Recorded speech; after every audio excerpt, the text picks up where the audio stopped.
Hello and welcome back to my channel, where I talk and you listen. In 1975, a psychological thriller by the name of The Stepford Wives was released, based on a novel of the same name. In 2004, the film was remade.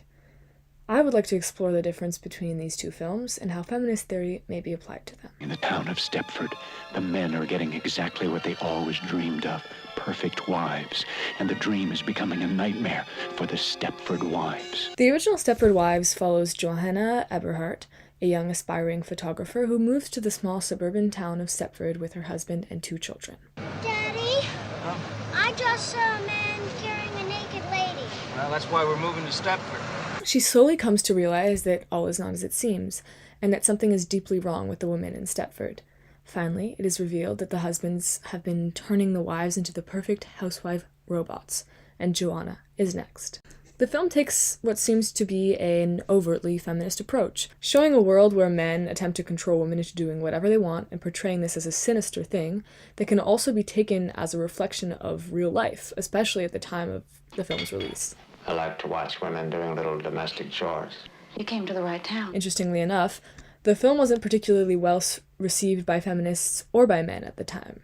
Many feminists found it to be a cheap knockoff of the feminist movement. This does beg the question whether the men who were behind the film were truly interested in feminist issues, or were rather looking for a successful film directed at women. But the horrific nature to the whole thing and the fact that it was a very small budget film makes me sense that there is something genuine behind this film. The Stepford Wives remake makes everything bigger, brighter, and much more camp. Good morning, ladies. Good morning, Claire. The film stars Nicole Kidman and clearly was made with a much larger budget. Interestingly, it takes a very different approach to the subject matter, even changing the genre as well as the ending.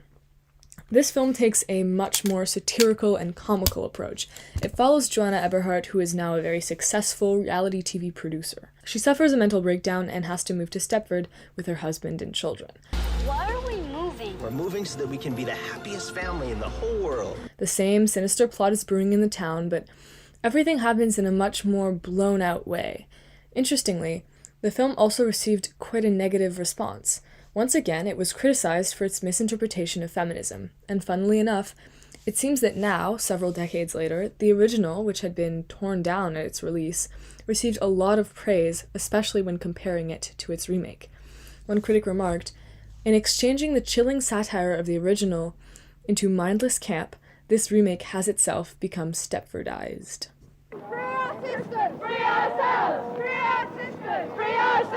So what makes these two films different, and why can we deem one more feminist than the other? While most people consider social issues to progress over time, and might consider the 2000s a more progressive and feminist era than the 70s, that isn't necessarily true.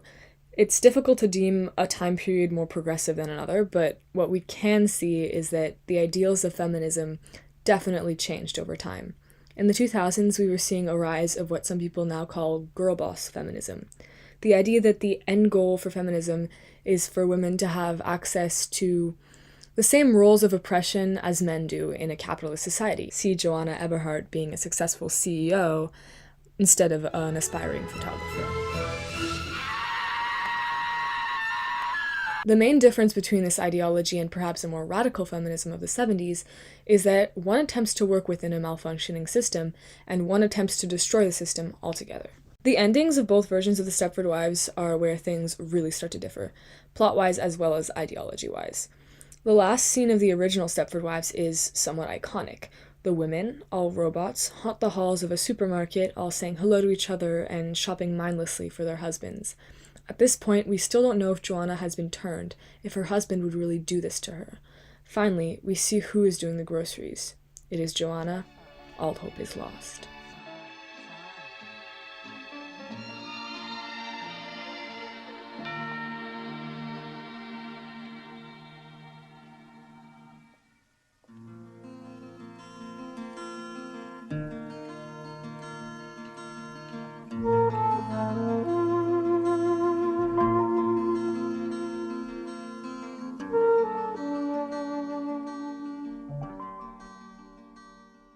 The remake does something completely different. Joanna is seemingly brainwashed about a half hour before the end. Finally, after many plot twists, we realize that she was merely pretending. Her husband helps her deprogram all the wives who take over Stepford. The final scene is a mere parody of its predecessor. The men who enslaved the women are now doing the groceries, wearing ankle monitors, and overall being rather buffoonish. While to some the second description might seem more progressive, as it shows the women winning over the men that enslaved them, I would argue that the original is in fact much more feminist. Pessimism is a powerful statement. What makes the original so jarring is that Joanna loses. Even the perfect woman, the one that we are all rooting for, cannot escape the patriarchy and its oppression.